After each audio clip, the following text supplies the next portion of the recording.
Hello दोस्तों, नमस्कार। Mishra science centre में आपका मनीष मिश्रा एक बार फिर से स्वागत करता है। आज हम लोग देखने वाले हैं इलेक्ट्रोस्टैटिक्स फिजिक्स का नेक्स्ट टॉपिक, जो कि गॉस के नियम का अनुप्रयोग हम लोग देख रहे थे। प्रीवियस क्लास में हम लोग क्या देखे कि चालक आवेशित गोले के कारण विद्युत क्षेत्र निकाले थे। आज हम लोग निकालने वाले हैं और चालक आवेशित गोले के कारण विद्युत क्षेत्र निकालेंगे, ठीक है। लेकिन आपको पता है कि टॉपिक शुरू करने से पहले दमदार, मजेदार, शानदार, फैंटास्टिक, ब्रिलियंट आपका कोटेशन होता है, जो कि अपने जेहन में जरूर लाओ और उसको अमल करो दोस्त, ठीक है। तो कोटेशन इस प्रकार है कि सफलता एक चुनौती है, इसे स्वीकार करो। सफलता एक चुनौती है, इसे स्वीकार करो। क्या कमी रह गई है, उसे सुधार करो। कुछ किए बिना ही जय जयकार नहीं होता दोस्त, कुछ किए बिना ही जय जयकार नहीं होता दोस्त। कोशिश करने वालों को कभी हार नहीं होती। Thank you very much. Next जो है टॉपिक, चालक आवेशित गोले के कारण हम लोग देखने वाले हैं विद्युत क्षेत्र, यानी कि गॉस के नियम के अनुप्रयोग का दूसरा अनुप्रयोग, ठीक है। शुरू करते हैं। टॉपिक है नेक्स्ट जो है गॉस के नियम का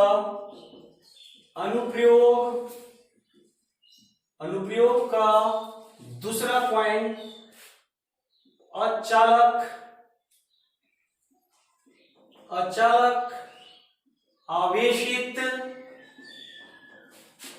गोले के कारण विद्युत क्षेत्र हम लोग देखेंगे दोस्त, ठीक है। अब यहाँ पे सवाल उठ रहा है कि प्रीवियस क्लास में हम लोग जो देखे कि चालक आवेशित गोले के कारण जो हम लोग विद्युत क्षेत्र निकाले, उससे हम लोग को यही अंदाजा मिला कि ये टॉपिक जो है बहुत ही आसान और इजी वे में समझ सकते हैं, ठीक है। तो सबसे पहले क्या करना है हम लोग को, सबसे पहले क्या करना है कि एक आवेशित गोला बनाना है दोस्त, ठीक है। तो यहाँ पे शुरू करते हैं अचालक गोले के कारण। देखिएगा, तो पहला यानी दूसरा का पहला पॉइंट यानी ए करके आप लिखोगे। यहाँ पे यही ए करके लिखना है। सपोज दैट, मान लीजिए कि अगर कोई आवेशित या अनावेशित गोला है और अनावेशित गोला के किसी बिंदु पर हमको क्या निकालना है, विद्युत क्षेत्र निकालना है। तो उसके लिए जब बिंदु पर निकालना रहता है तो एक पृष्ठ का निर्माण होता है। उस पृष्ठ को हम लोग क्या कहेंगे, गॉसीय पृष्ठ कहते हैं। तो सपोज दैट मान लीजिए गोले के बाहर स्थित है, कोई बिंदु पर निकालना है। तो पहला जो आपका हेडिंग होगा वो गोले के बाहर स्थित है, ठीक है। तो गोले के बाहर स्थित है, तो इसमें हम लोग कह सकते हैं कि जो छोटा आर होगा वो बड़ा होगा बड़ा आर से, ठीक है। तो ये आपका जस्ट लाइक दिस, ये आपका एक अचालक आवेशित गोला है। अचालक आवेशित गोला है, इस पर जो चार्ज होगा प्लस प्लस प्लस देखने को मिल रहा है आपको, ठीक है। अब इस अचालक आवेशित गोले का जो त्रिज्या है वो त्रिज्या मान लीजिए ये त्रिज्या आपका कैपिटल आर है। ये क्या है आपका कैपिटल आर है, ठीक है। अब कह रहा है कि इस गोले से बाहर किसी बिंदु पर, यानी कि मान लीजिए कि ये बिंदु P है, ये बिंदु क्या मान लेना है, P है। तो आपको पता है कि जैसे ही आपका एक किसी बिंदु पर निकालना रहता है विद्युत क्षेत्र, तो इस पॉइंट पे हमको एक गॉसीय पृष्ठ का निर्माण करना होता है, ठीक है। एक गॉसीय पृष्ठ का निर्माण कर दिए। अब यहाँ पे हमको देखना है कि इस सेंटर से इसका जो त्रिज्या होगा वो त्रिज्या क्या है आपका, वो त्रिज्या छोटा आर है। क्या है, छोटा आर है। तो हमको क्या करना है कि इस बिंदु पर उपस्थित विद्युत क्षेत्र को निकालना है। तो हम लोग को क्या करना होता है, तो इस बिंदु पर एक छोटा अल्प एरिया का कोई क्षेत्रफल वाला एरिया को ले लेते हैं। मान लीजिए इस एरिया पर हमको निकालना है विद्युत क्षेत्र कितना होगा, तो ये चीज पता चलेगा।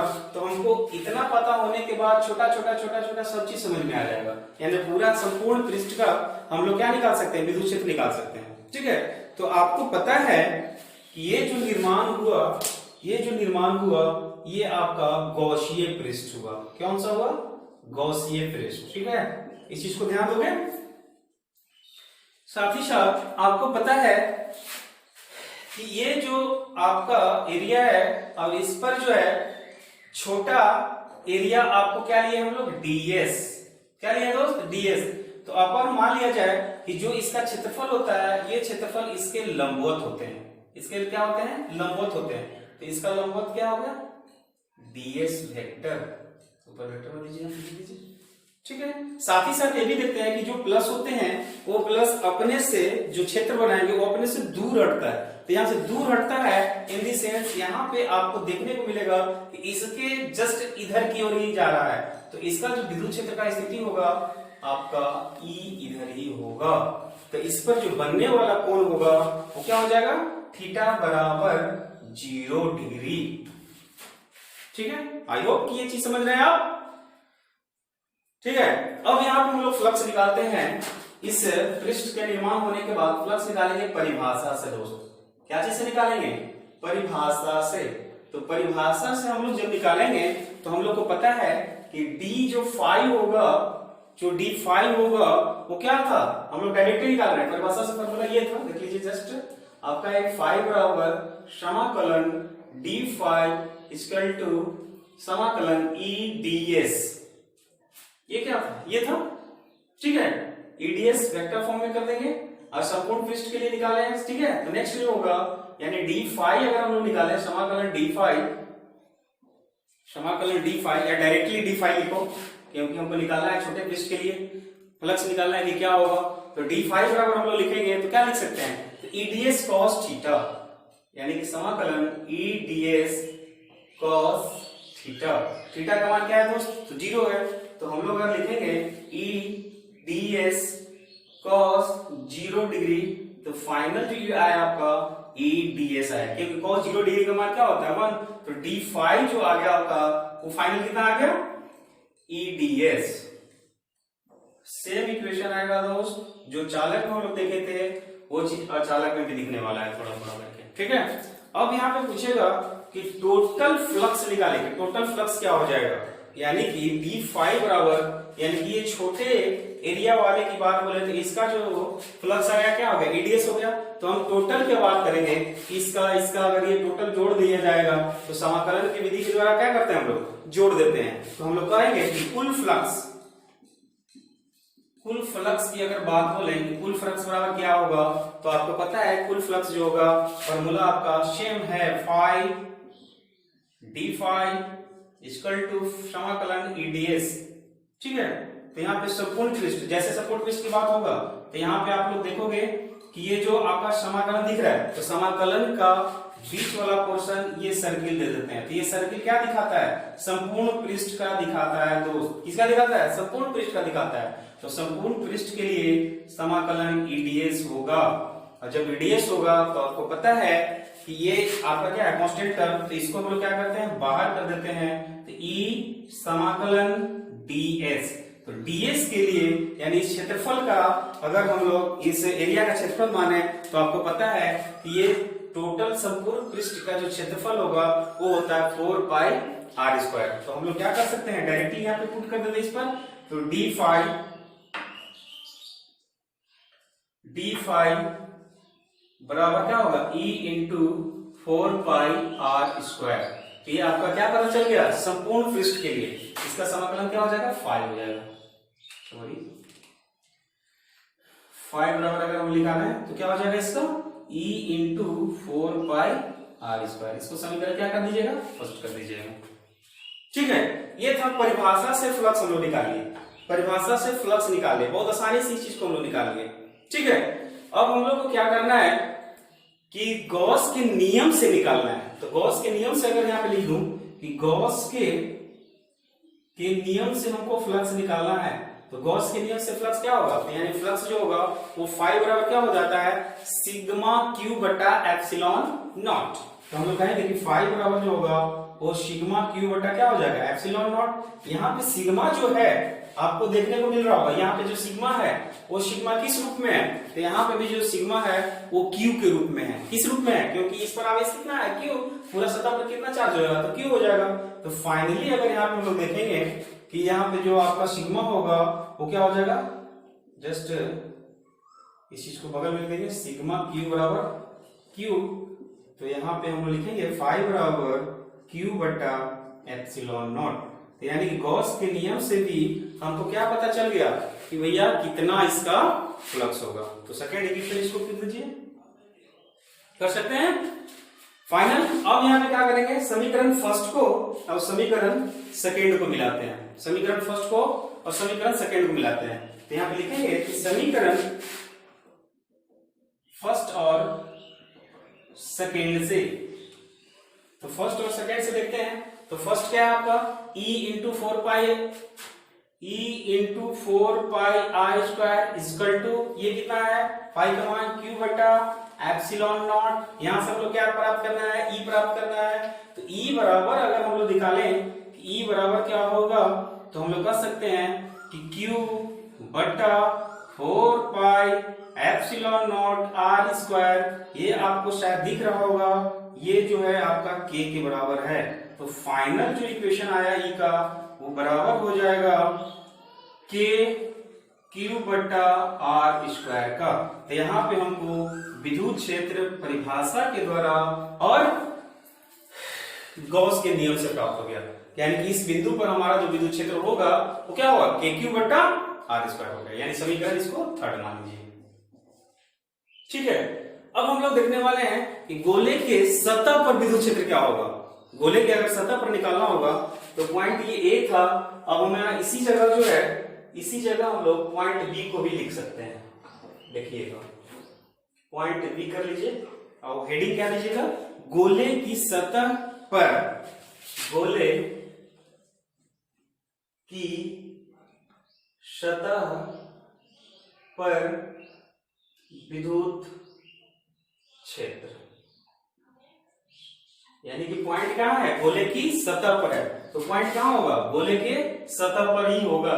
तो सतह पर जब होगा तो आपको इतना जरूर पता होगा कि आर जो होगा वो बराबर होगा, छोटा आर जो होगा बराबर होगा किसका, बड़ा आर का। ठीक है, तो समीकरण थर्ड से लिखेंगे, यहां पे समीकरण क्या है ना, समीकरण थर्ड से अब क्या करना है, ये छोटा आर जो दिख रहा है इसके जगह क्या लिख देना है, बड़ा आर लिख देना है। तो समीकरण थर्ड से E बराबर जो होगा वो क्या होगा K क्यू बटा छोटा आर की जगह पर क्या कर देंगे, बड़ा आर क्यू स्क्वायर। तो ये आपका किसी सतह पर उपस्थित जो विद्युत क्षेत्र होगा फाइनल ये होगा। इसको समीकरण क्या कर लीजिए, चेक कर लीजिए दोस्त। ठीक है, बहुत इजी है दोस्त, हर चीज को बस आने समझोगे, एक बार फिर समझो। ये आवेशित, ये अचालक जो है आवेशित गोला है और इस आवेशित गोला पर किसी बिंदु पर हमको विद्युत क्षेत्र निकालना था, तो हम लोग क्या किए थे, किसी बिंदु पर निकालने के लिए गॉसियन पृष्ठ का निर्माण किया जाता है और उस पृष्ठ पर उपस्थित छोटा एरिया जो होता है अल्पांश, जिसको क्षेत्रफल लेंगे, ये अल्पांश क्षेत्रफल अगर निकाल लेते हैं तो पूरा पृष्ठ का हम लोग को है फ्लक्स निकाल सकते हैं। तो यहाँ पे इसके लिए निकाले तो इसका जो क्षेत्रफल होगा वो क्या होगा, जस्ट लाइक इसी के अकॉर्डिंग होगा और इसका जो विद्युत क्षेत्र बन रहा होगा इसी के लाइन पर बन रहा है। तो हम लोग कह सकते हैं कि इस पर बनने वाला जो कोण होगा वो थीटा होगा। तो फाइनल जो है परिभाषा से हम लोग फाइनल यहाँ पे निकाल दिए कि फ्लक्स जो होगा E इंटू 4 पाई स्क्वायर होता है। गॉस के नियम से भी निकाल दिए कि 5 क्या होगा, Q बटा एप्सिलॉन नॉट होता है। और ये दोनों को कंपैरिजन करने के बाद फाइनल जो विद्युत क्षेत्र होगा वो KQ बटा R स्क्वायर हो गया। ठीक है, दूसरा का पॉइंट में देखिए, गोले की सतह पर बिंदु है, गोले की सतह पर बिंदु है, तो जब ये दूरी R है तो ये भी दूरी क्या होगा, R ही होगा, इसलिए R वाला क्या हो गया, R हो गया। तो समीकरण थर्ड से हम लोग क्या किए कि ये छोटा वाला R की जगह क्या रख दिए, बड़ा वाला R रख दिए। ठीक है, आई होप कि ये टॉपिक आपको समझ में आ रहा है। नेक्स्ट जो इसमें अगला जो पॉइंट होगा वो गोले के अंदर की बात होगा कि गोले के अंदर जो होगा उसका विद्युत क्षेत्र क्या होगा। ठीक है, निकालते हैं, फिर इसका स्क्रीनशॉट कीजिए, निकालते हैं अगला। आई होप समझ में आ रहा होगा। फिजिक्स का हर एक टॉपिक आप बस देखिए और हर चीज को नोट्स बनाना शुरू कीजिए दोस्तों। ठीक है, ताकि आपको हेल्प मिले। चलिए शुरू करते हैं। नेक्स्ट पॉइंट सी में चलते हैं। ठीक है,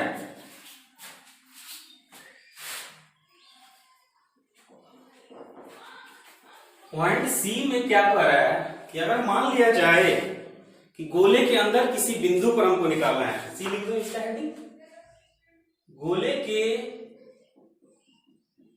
अंदर किसी बिंदु पर, ठीक है, गोले के अंदर किसी बिंदु पर क्या निकालना है हमको, विद्युत क्षेत्र निकालना है। तो हमको समझ में आना चाहिए कि आर जो होगा, छोटा आर जो होगा वो बड़ा आर से छोटा होगा, ठीक है, बड़ा आर से क्या होगा, छोटा होगा। तो एक पृष्ठ बनाते हैं, देखते हैं क्या होता है। मान लिया जाए कि ये आपका अचालक आवेशित गोला है, क्या है, अचालक आवेशित गोला है, और इस अचालक आवेशित गोला के इस बिंदु पर यानी कि बिंदु को क्या मान लीजिए, P मान लीजिए, इस बिंदु पर हमको क्या निकालना है, विद्युत क्षेत्र निकालना है। तो आपको पता है कि जब ये गोला है तो इस गोले पर उपस्थित जो आवेश होगा वो प्लस पॉजिटिवली होगा। मन से तन से दिमाग लगा के कंसंट्रेशन बना करके दोस्त वीडियो को देखो। आपको पूरा वीडियो अगर समझ में नहीं आ गया तो फिर मेरे नाम पर क्या करोगे आपको पता है, ठीक है। यानी कि आवेशित अचालक है और ये आवेशित गोला के किसी अंदर किसी बिंदु पर हमको क्या निकालना है, विद्युत क्षेत्र निकालना है। तो मान लीजिए कि इस गोले पर इसकी त्रिज्या क्या है, मान लिया जाए कि इसकी त्रिज्या कैपिटल आर है, क्या है, कैपिटल आर है। तो हमको क्या करना है कि जिस बिंदु पर हमको निकालना रहता है गौसीय पृष्ठ, किसी बिंदु विद्युत क्षेत्र निकालना रहता है, उसके लिए हम लोग क्या करते हैं कि इस बिंदु से एक और पृष्ठ का निर्माण कर देते हैं, ठीक है। अब यहां से देख रहे हैं इस पृष्ठ पर जो गोला बना उसकी जो दूरी हुई यानी उसका जो क्षेत्र ये त्रिज्या हुआ वो स्मॉल आर हो गया। तो इससे देखने को जरूर मिल रहा होगा कि छोटा आर छोटा है बड़ा आर से। आई होप कि आप समझ रहे हो, ठीक है। तो हमको क्या करना है, इस बिंदु P पर क्या निकालना है, विद्युत क्षेत्र निकालना है। तो बिंदु P पर जब विद्युत क्षेत्र निकालना है तो इस एरिया का पॉइंट अगर ले लो, छोटा डिस्टेंस की बात करें तो इसका जो क्षेत्रफल होगा किधर की ओर होगा, इधर की ओर होगा, इस वेक्टर इधर लिख लो ds। अब इसका जो विद्युत क्षेत्र होगा ये प्लस वाले क्या करते हैं, अपने से दूर जाते हैं, तो दूर जाते हैं तो इसका जो विद्युत क्षेत्र का स्थिति होगा वो ई वेक्टर इधर ही की ओर होगा। तो यहाँ पर जो कोण बनने वाला है वो थीटा बराबर क्या बन रहा है, 0, क्योंकि एक ही लाइन पे आपका विद्युत क्षेत्र और उसका क्षेत्रफल स्थित है, उसी के लंबवत स्थित है, ठीक है। तो अब हम लोग यहाँ क्या करने वाले हैं, परिभाषा से निकालते हैं कि किसका फ्लक्स क्या होगा। तो अगर मान लीजिए ये आपका ये जो बना ये आपका बना ये जो बना आपका वो बना गौसीय पृष्ठ बना, ठीक है। और इस पृष्ठ में ये जो पृष्ठ बना उसके अंदर स्थित है Q डैश आवेश स्थित है, मान लीजिए इसको मान लो Q डैश आवेश, यानी कि इस गोले के अंदर आवेश और इस बाहर जो आपका अचालक आवेश है उसका आवेश, ये तो Q है, ये क्या है, Q डैश आवेश है, फाइनल। तो हम लोग क्या करने वाले हैं, अब हम लोग परिभाषा से निकालते हैं फाई की क्या होता है। लिखते हैं कि परिभाषा से वेरी इजी, फाई बराबर क्या हो जाएगा, आपको पता है फाई बराबर क्या होता है, समाकलन डी फाई। तो डी फाई क्या है आपका, छोटी की बात बोलते हैं। तो यहाँ पर हम लोग निकाल सकते हैं कि फाई जो है संपूर्ण पृष्ठ के E D S cos theta होता है, ये तो पता है। तो कॉस थीटा होता है तो ये तो पता होगा ना कि फाइनल समाकलन क्या होगा, E D S cos 0 degree. तो 0 डिग्री का मान क्या होगा, 1 होता है। तो फाइनल जो होगा ई कांस्टेंट है जिसको बाहर कर देते हैं, ये वो आपका फाइनल अगर हम लोग निकाले संपूर्ण पृष्ठ के लिए ds, इसका क्या होगा e इंटू ये छोटा ds के लिए इसका हम लोग पता है कि इसका क्षेत्रफल कितना होता है, तो 4 पाई आर स्क्वायर। तो हम लोग डायरेक्टली लिख सकते हैं 4 पाई आर स्क्वायर, यानी कि फाई बराबर हमको परिभाषा से मिल गया, क्या मिल गया, परिभाषा से क्या मिल गया, 20 मिल गया, ये मिल गया, ठीक है।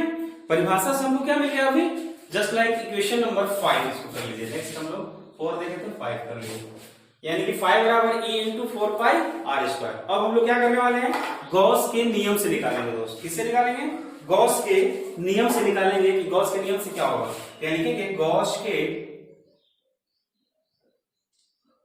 नियम से, गॉस के नियम से निकालेंगे।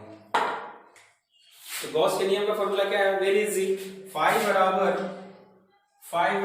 क्या पता है, सिग्मा क्यू बटा एप्सिलॉन नॉट, ये तो पता है। तो सिग्मा क्यू क्या है, तो सिग्मा क्यू यानी किसी बिंदु पर निकाल रहे हैं, तो बिंदु पर जो आवेश होगा वो आवेश कैसा है, तो इस बिंदु से बना पृष्ठ जो होगा उसके अंदर जो आपका आवेश होगा वो आवेश क्या माने हैं, क्यू डैश। यहाँ पे सिग्मा क्यू बराबर होगा क्यू डैश, तो यहाँ पे फाई जो होगा वो क्यू डैश बटा क्या लिख देंगे, एप्सिलॉन नॉट लिख देंगे। आई होप कि आप समझ रहे हो, ठीक है। तो अब यहाँ पे हम लोग क्या करना है, क्यू डैश है, ठीक है। तो हम लोग क्या करते हैं कि सबसे पहले पूरे गोले का आयतन निकाल लेते हैं, ठीक है। पहले बड़ा गोला का निकालते हैं, फिर छोटे गोले का निकालते हैं, और दोनों मिलाने के बाद हम लोग देखते हैं कि जो है कितना आपका उसमें आवेश स्थित है, ठीक है। तो यहाँ पे हम लोग देखने वाले हैं कि जो ये बड़ा गोला दिख रहा है, इस गोले पर कितना आयतन होगा इस गोले का, ठीक है। और ये जो आपका छोटा वाला गोला दिख रहा है उसका आयतन कितना होगा, तो हम लोग लिखेंगे कि पूरे आयतन, पूरे गोले का आयतन, तो पूरे गोले का आयतन का जो फॉर्मूला होता है आपको पता है, 4/3 पाई आर क्यू होता है। पूरे गोले के लिए आर क्या है, बड़ा वाला है, तो 4/3 पाई आर क्यू हो गया, ठीक है। तो इसके लिए इसका जो आपका आवेश होगा, इसके लिए इसका आवेश क्या है, ये आवेश क्या है आपका क्यू है, तो इसके लिए जो आवेश है वो आपका क्या दिख रहा है, क्यू है, ठीक है। तो एकांक आवेश की अगर हम बात बोलें कि एकांक आवेश क्या होगा इस संपूर्ण गोले का, एकांक आवेश की बात बोल रहे हैं, तो एकांक आवेश निकालना होगा, एकांक आयतन में आवेश निकालना होगा, तो क्या होगा, एकांक आवेश किसी एकांक आयतन में लिख लेते हैं, एकांक आयतन में आवेश लिख लेते हैं ऐसे, एकांक आयतन में आवेश, ठीक है। एकांक आयतन में आवेश जो होगा क्या होगा, 4 भागा दे देंगे क्यू से, क्यू बटा 4/3 पाई आर क्यू, क्यू से अगर भाग क्यू बटा करके 4/3 से भाग दे दीजिएगा तो एकांक आवेश निकल जाएगा, ठीक है। नेक्स्ट जो है आपका छोटे गोले का आयतन निकालते हैं, किसका निकालते हैं, छोटे गोले का, ठीक है। तो छोटे गोले का निकालते हैं, इसका स्क्रीनशॉट कीजिएगा, इसके बाद हम लोग छोटा गोला का निकालेंगे, यानी कि इसका निकालेंगे, ठीक है। स्क्रीनशॉट कीजिए। आई होप कि समझ में आ रहा होगा आपको,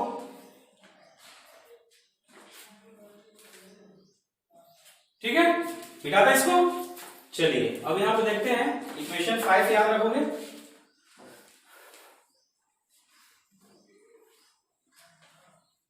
देखिएगा हमको क्या निकालना है, छोटे गोले के लिए, तो छोटे गोले का आयतन, छोटे गोले का आयतन निकालने, तो छोटे गोले का आयतन क्या होगा, 4/3 पाई आर, आर क्या है, छोटा वाला आ रहा है ना यहाँ पे, तो 4/3 आर का क्यू हो जाएगा दोस्तों, ठीक है। तो एकांक आयतन का आवेश क्या होगा, एकांक आयतन का जो आवेश होगा वो क्या होगा, क्यू डैश बटा 4/3 पाई आर क्यू, इससे निकाल लेंगे।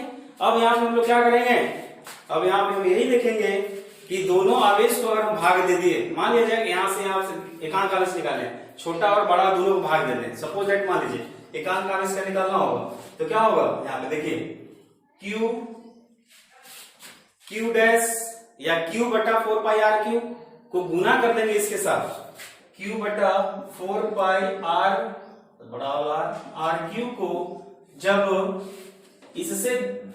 इससे यानी कि एकांक छोटे वाले से हम लोग क्या करेंगे, गुना कर देंगे, तो 4/3 पाई आर क्यू से गुना करेंगे, तो यहां देखने को मिल रहा है कि 4 पाई ये जो है कैंसिल हो गया, क्या हो गया, कैंसिल हो गया, छोटा वाला है, छोटा आर होगा, सॉरी छोटा आर होगा, ठीक है। तो फाइनल अगर हम क्यू डैश निकालें कि क्यू डैश क्या होगा, तो छोटा जो है आपका क्या हो जाएगा, क्यू आर क्यू बटा बड़ा का होल क्यूब, ठीक है दोस्त। तो यहाँ पे क्यू डैश हमको प्राप्त हो गया कि इस छोटे गोले में उपस्थित जो आवेश है वो आवेश कितना होगा, क्यू आर क्यू बटा बड़ा के आर क्यू, ठीक है।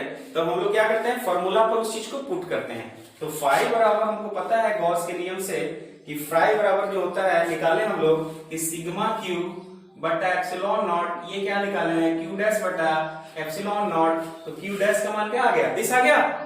इस जगह पुट कर सकते हैं तो पुट कर दीजिए, वेरी इजी। तो क्यू आर क्यू बटा आर क्यू का एप्सिलॉन नॉट, आर क्यू ये फॉर्मूला इस पर पुट कर दिए तो आर क्यू एप्सिलॉन नॉट। ठीक है, अगर फाइनली हम लोग यहाँ पे निकालूं, ये चीज को निकालूं तो आपको क्या दिखेगा, वेरी इजी, यहाँ पे भाग दीजिए, सॉरी, ठीक है, फाइनल है। अब यहाँ पे क्या निकालना होगा, फाइव बराबर फाइनल निकालेंगे, फाइव बराबर आप क्या कर सकते हो, तो फाइव बराबर जो इक्वेशन आया, तो फाइव बराबर इक्वेशन जो आया क्यू आर क्यू का होल क्यू एप्सिलॉन नॉट, यही आपका जो है इस पृष्ठ पर फ्लक्स का मान आया। ठीक है, अब हमको क्या करना है, अब हमको क्या करना है, समीकरण 5, यानी समीकरण 5 मेरा क्या था, समीकरण 5 जो था वो था फाइव बराबर आया था E into 4 pi R Q, इस रूप में आया था। ठीक है, तो हम लोग क्या करेंगे कि ये समीकरण को 6 मान लीजिए, अब इसको क्या मानना था, 5 मान लीजिए थे, 5 मान लेते, तो अब 5 और 6 से निकाल लेते हैं।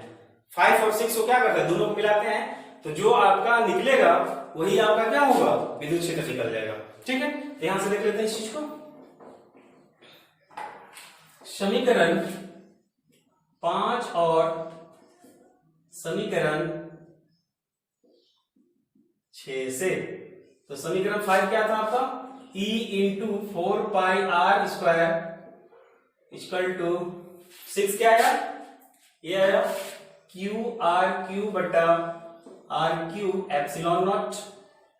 ठीक है, यहां से अगर E निकालिएगा तो ये इधर आ जाएगा, तो क्यू आर क्यू बटा 4 pi epsilon naught R Q R square. तो यहां से आपको पता होगा ये 1 है, तो ये चीज आपको पता होगा कि k है, तो E बराबर फाइनल अगर हम लोग निकालेंगे क्या होगा, k क्यू बटा आर क्यू का होल स्क्वायर। अब यहां से क्यू एक काट देंगे तो फाइनल जो आपका इक्वेशन आएगा E बराबर वो क्या आएगा, k क्यू, E से E कट गया, क्या बचा, एक बच गया 1, तो यहाँ पे r बटा आर के होल क्यूब, ये आपका निकला गोले के अंदर, कोई अचालक गोले के अंदर स्थित जो विद्युत क्षेत्र होगा वो के क्यू आर बटा आर क्यू होगा दोस्तों। ठीक है, तो आई होप ये चीज आप समझ रहे हो, बहुत आसानी से इस चीज को हम लोग देखें, जो है स्टेप बाय स्टेप लिखना नहीं भूलेंगे, जहां जहां हम लोग जो स्टेप लिए हैं वहां पे आपको लिखना होगा। ठीक है, तो ये आपका इस गोले के अंदर स्थित जो विद्युत क्षेत्र होगा वो फाइनल क्या होगा, E बराबर के क्यू आर बट्टा आर क्यू होगा। ठीक है, अब इस चीज का हम लोग समरी करते हैं, क्या करते हैं, समरी करते हैं, तो समरी के बाद जो ग्राफ बनेगा उस ग्राफ को हम लोग भी देख लेंगे। ठीक है, इसका स्क्रीनशॉट कीजिए, इसके बाद हम लोग समरी देख लेते हैं।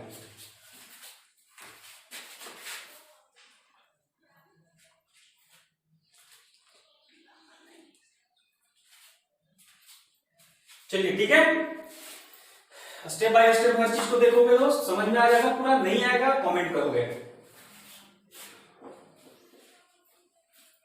अब हम लोग इस चीज का सारांश ले लो, सारांश लेने के बाद आपका जो ग्राफ का स्थिति होगा ये 30 होगा। ठीक है, देखिएगा क्या है समरी,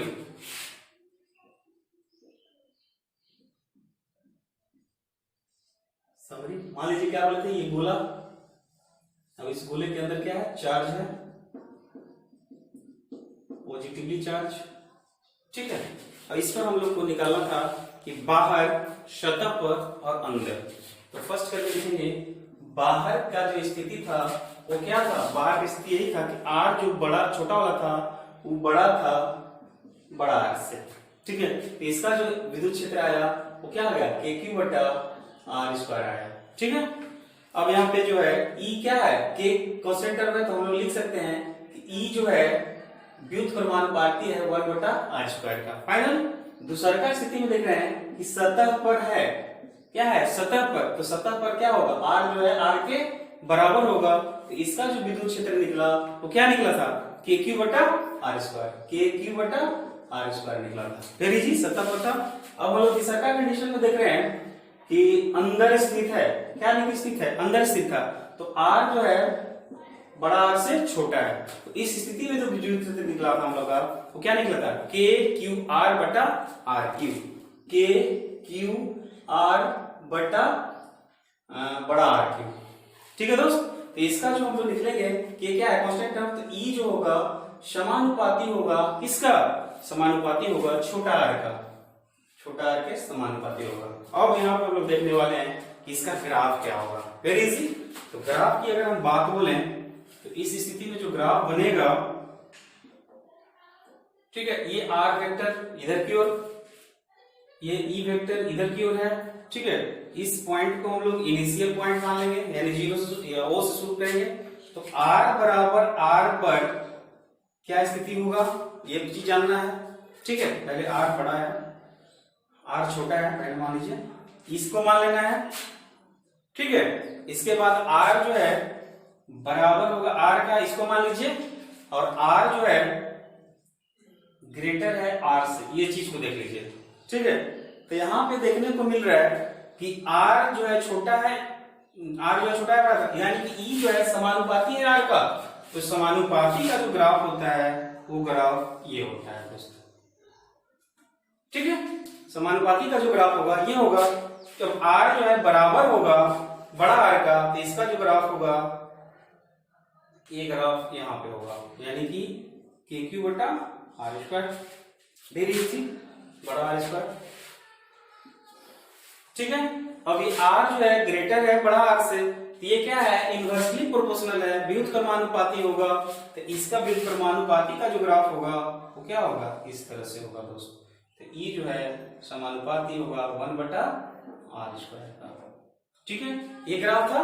आई होप कि ये टॉपिक आपको पूरा समझ में आया होगा। हर एक चीज को बारीकी से देखो ताकि आपको समझ में आ जाए, इसका स्क्रीनशॉट कर लो। और हम लोग जो है नेक्स्ट वीडियो में देखेंगे, नेक्स्ट वीडियो में जो होगा आपका होगा, नेक्स्ट वीडियो में जो होगा वो होगा आपका गॉस के नियम का अनुप्रयोग का अगला भाग, ठीक है। तो अगला भाग जो होगा वो हम लोग नेक्स्ट वीडियो में देखेंगे। बट आपको अगर ये चीज पसंद है तो आप जो है लाइक करो, कमेंट करो, स्क्रीन पर जो भी चीज दिख रहा है उसके बारे में आप बताओ कि आपका जो वीडियो बन रहा है क्या ये राइटिंग जो है समझ में आ रहा है, नहीं आ रहा है, लिखावट समझ में आ रहा है, नहीं आ रहा है, जो आवाज आ रहा है आपके पास पहुंच रहा है ढंग से कि नहीं पहुंच रहा है, हर चीज का जो है कमेंट आप कमेंट बॉक्स में जा करके दोगे दोस्त, ठीक है।